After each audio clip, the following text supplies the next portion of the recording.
Good evening and welcome this Tuesday.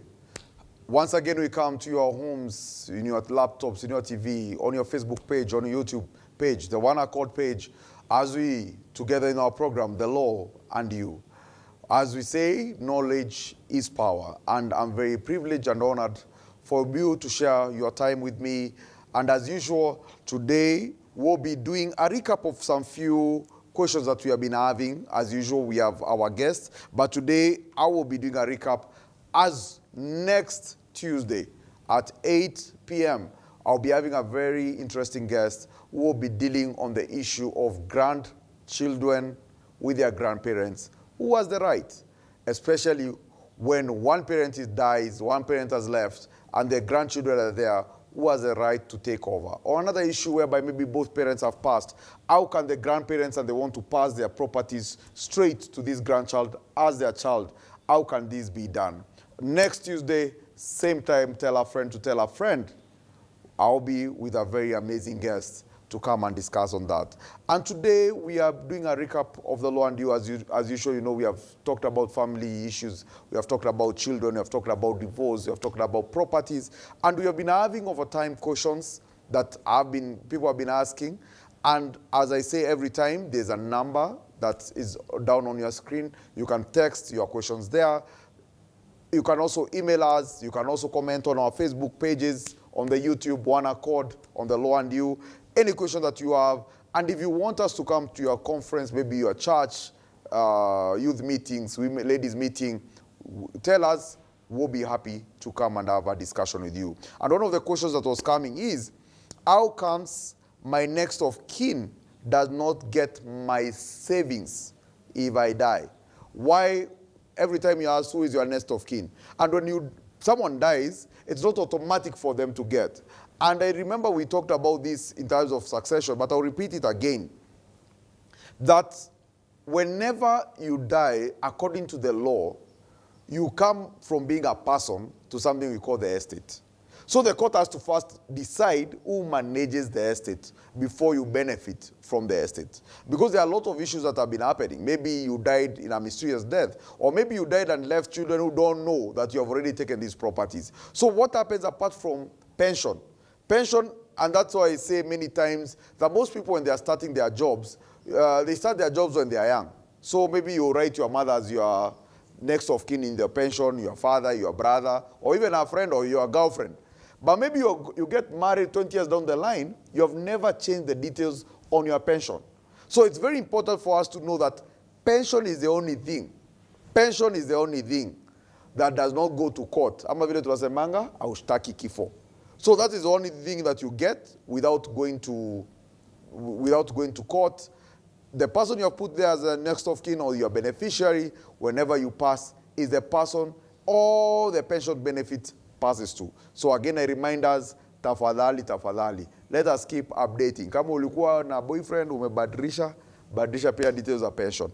But everything else, may it be land, may it be cars, may it be money in the bank, may it be shares, everything else, lazima uende ushtaki kifo, umalize ile process ya kugazette. After 6 months, you go get a grant. When it's confirmed, that's when you can be able to benefit. The question is, why comes my next of kin? The reason is, there are people who have written their next of kin as their gashugwas. You have not written your wife and kids.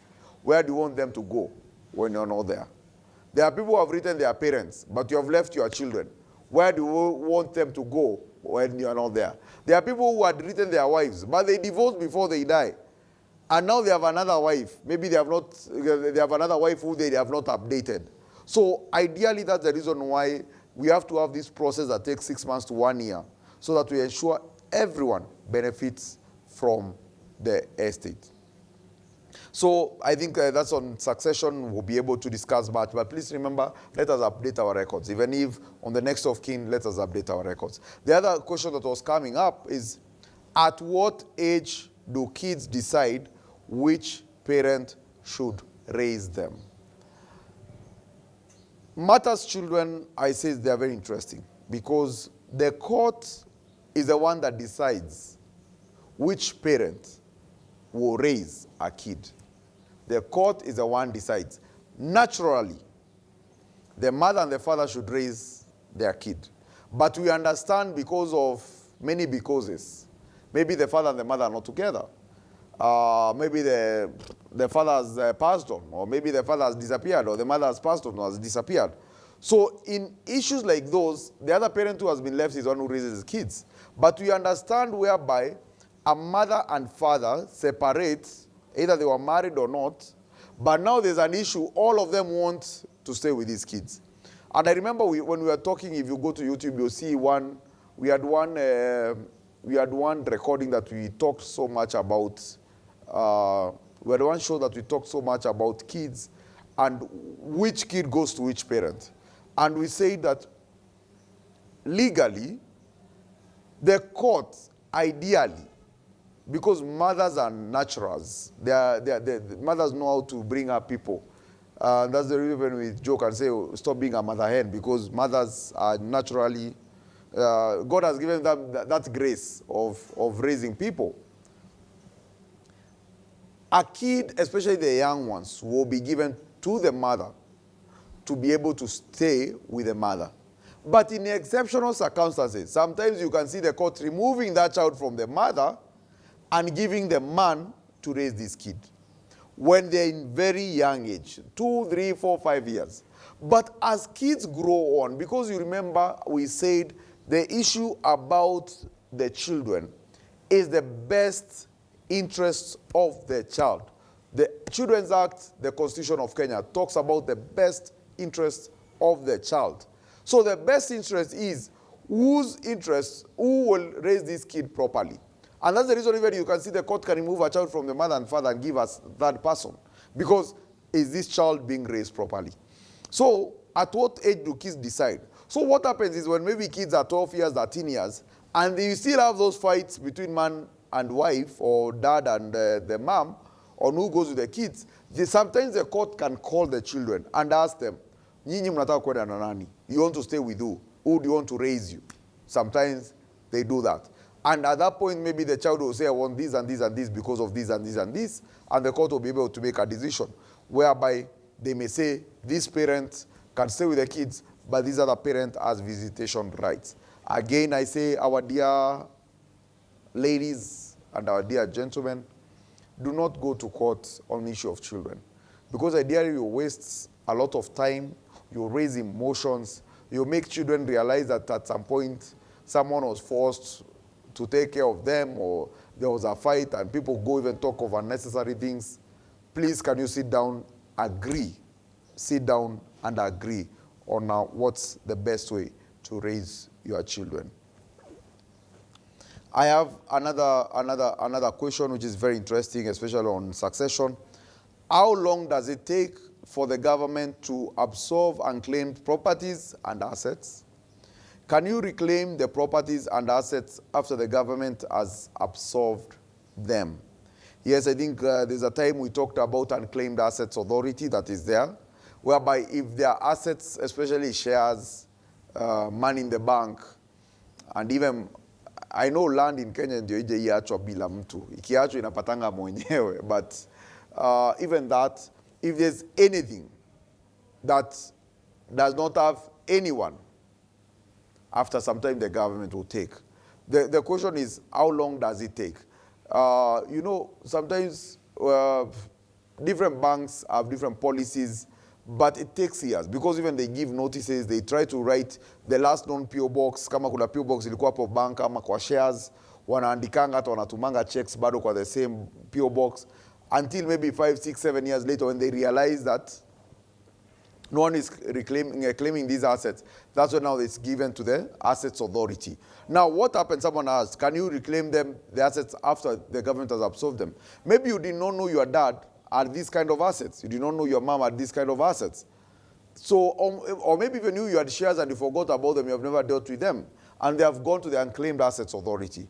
You go make an application to the Unclaimed Assets Authority, and you can be able now to recover those assets and get them back. Yes, so the question is yes. Even if the government has taken these assets, you can go to the bank, you can go to the Unclaimed Assets Authority to be able to reclaim your money in the bank, your shares. For example, maybe your dad passed a long time, you didn't know of a bank account. So maybe una perus vitu hivi unakutana na a bank account. So you can be able to follow it up. And in fact, talking about that, the last time we were talking about succession, even if you had ile barua chief, not barua chief, the petition in court whereby you list all the properties. And maybe years later, you realize kuna title deed, kuna gari, kuna account ambaye sikuwa nimelist. You can go back to court and tell the court, when I was doing this application for the properties, sikuwa najua about account, sikuwa najua about gari, I didn't know about this property, and please allow me to include it in the grant so that you can be able, as the beneficiaries of this estate, be able to reclaim it back and be able to get it. So yes, it is possible. And there's no time. It's the time you discover. If the asset will still be there, the time you discover it, you'll be able to take it and be able to operate and be able to enjoy the asset of the estate or of the other person. There are a lot of questions that have come in. There's another question that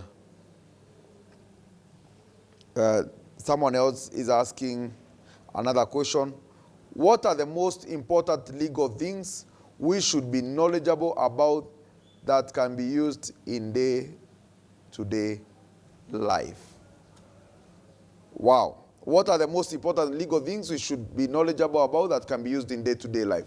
Maybe allow me to answer that question being the last one, because I think that one is it's a big one. So another question, take a note, is the right step to be followed before purchasing land. The right steps to be followed before purchasing land. Again, let me put it this way. We have our show we did on property. I would advise we go look and check on that show. But the right steps in any purchase of property, the right steps, even I would say even when you're getting married in Kenya today, if you are buying a car, if you are buying land, the first thing is to know if this land you are buying, if this car you are buying, if this shamba you are buying,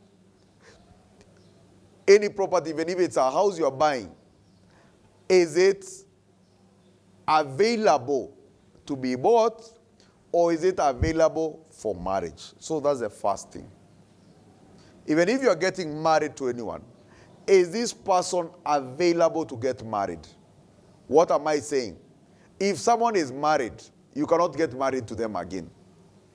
If someone is under 18, you cannot get married to them. So the first thing, are these people available? Then the other thing, is this property, the person selling to you, is the property available? And the only way to get this knowledge about is someone married. Si kumuuliza wewe uko na bibi, hapana. When you are ready to get married, the law these days says, go to the registrar of marriages na ufanye search. So that the registrar of marriage can give you a certificate saying, this guy is single. This guy is a widower. Maybe he lost his spouse. This guy is divorced and we have the decree nisi with us. Absolute. So that's the thing that we need to be very careful about. That's the thing we need to be very aware about.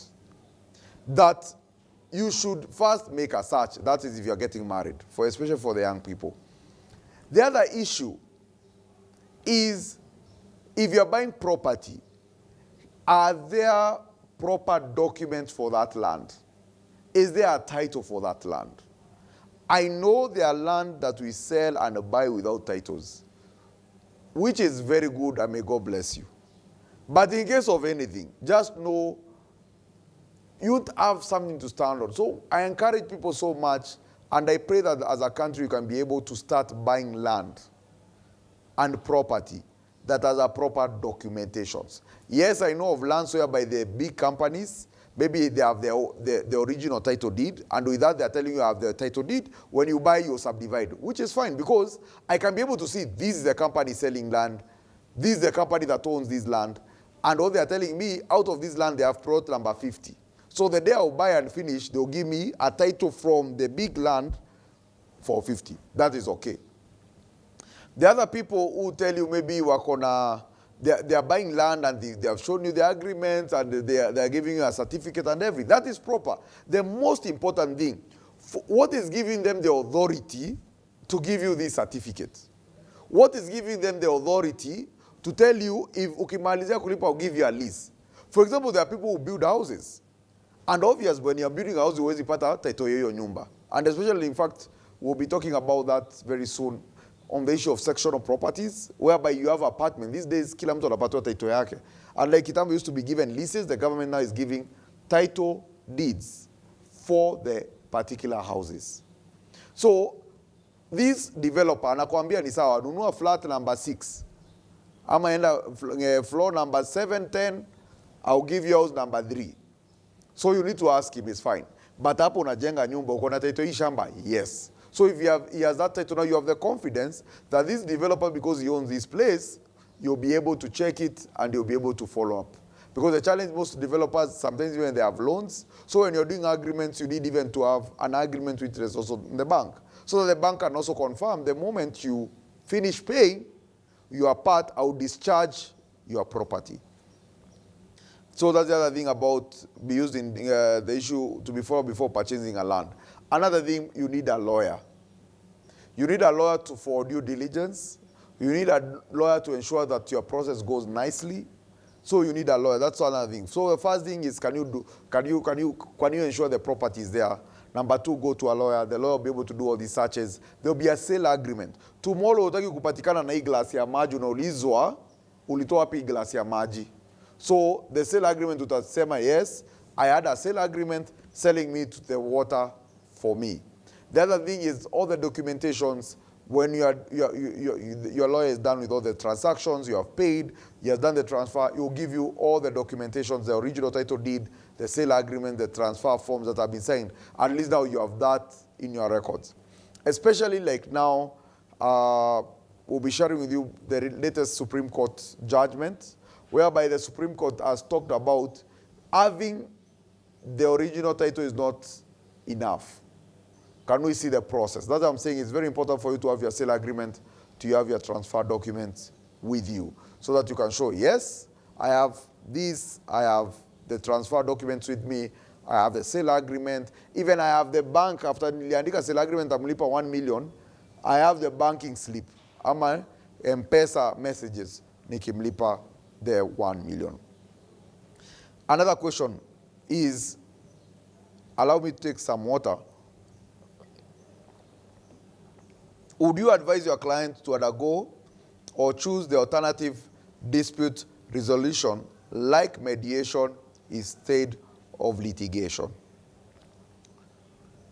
Would I advise my client? I think that was the first question. Would I advise my client to undergo or choose the alternative dispute resolution like mediation instead of litigation?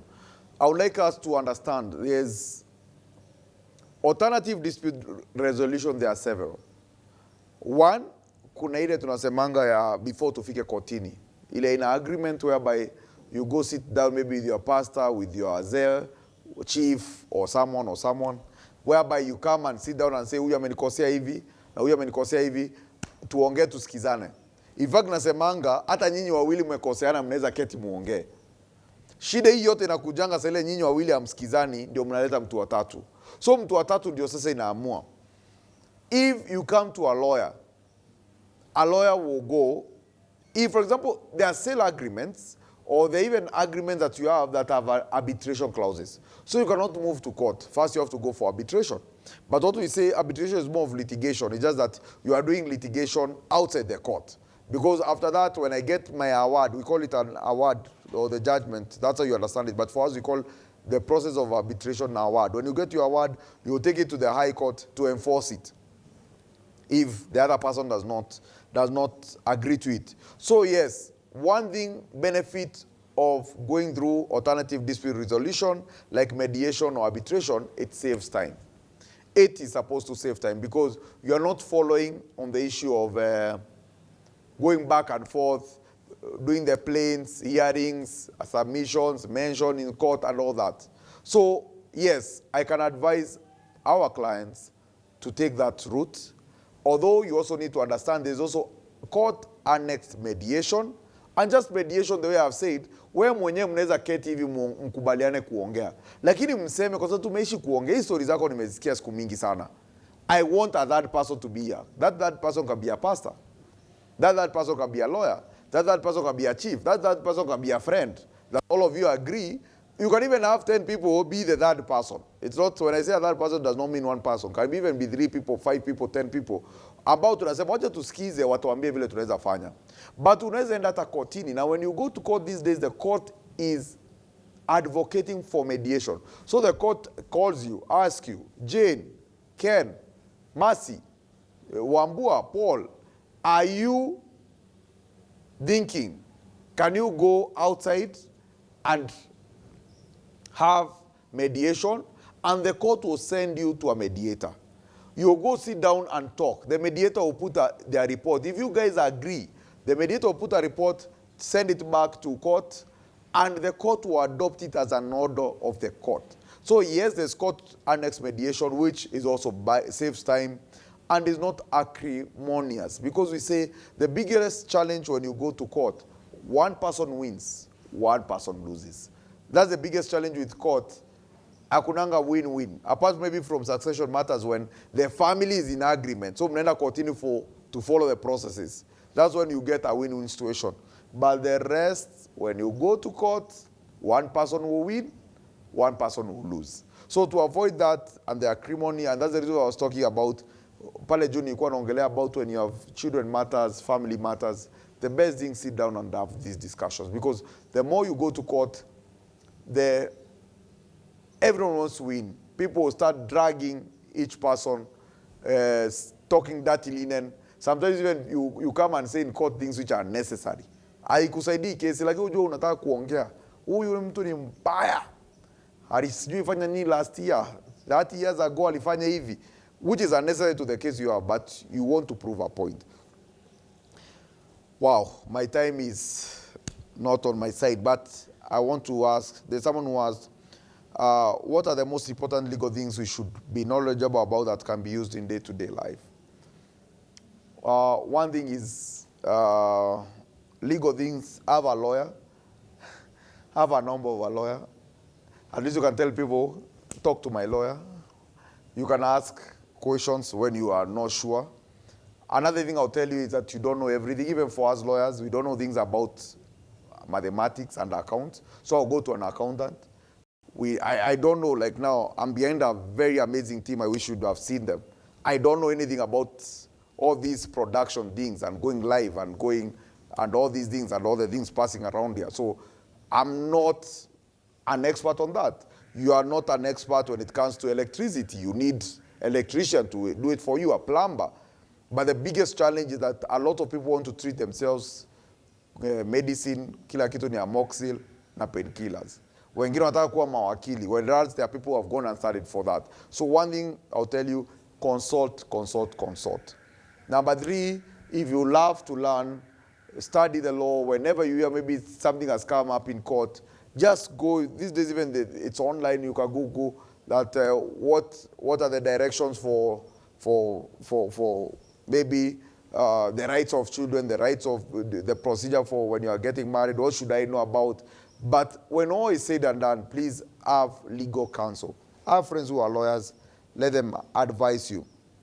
And I think in the day-to-day, I tell people, especially when you're caught by the police, never, and I think I've said this, I said this when discussing the criminal law, whenever you're caught by the police, never agree to any wrongdoing.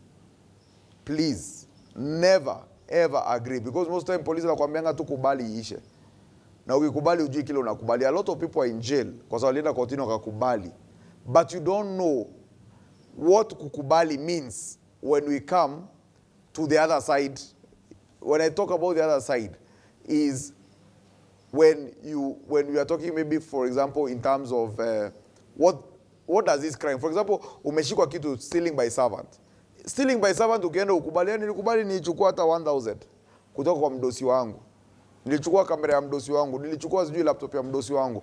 You thinking it's a small thing. What you don't know is you're looking at 14 years. So please never ever agree. In fact, even the insurance say, whenever you enter in an accident, never admit liability. Let's fight about that in a different forum. So that's one thing I'll tell. Please consult, consult, consult. Number 3, I will not tell you deny, deny, deny, but I'll tell you do not agree to anything. Ladies and gentlemen, there are a lot of questions. Maybe we'll be taking them next Tuesday in the law and you. It's always a pleasure to have a discussion with you. As I said, next Tuesday, we'll be talking on the issue of grandchildren, grandparents. When maybe one parents have died, how do grandchildren and grandparents can be able to be taken over and become parents and children of these together. The other issue is that we have had issues whereby maybe one parent has died in controversial circumstances, and maybe the parents of the one who is alive feel like who and they don't want the kids to continue. At that stage, who has a right to continue with these babies? We'll be discussing that on next week, same time, on One Accord TV, One Accord YouTube, One Accord Facebook pages on the law and you. May God bless you, and thank you for your time. And I look forward to next Tuesday, same time. God bless you. Asante sana.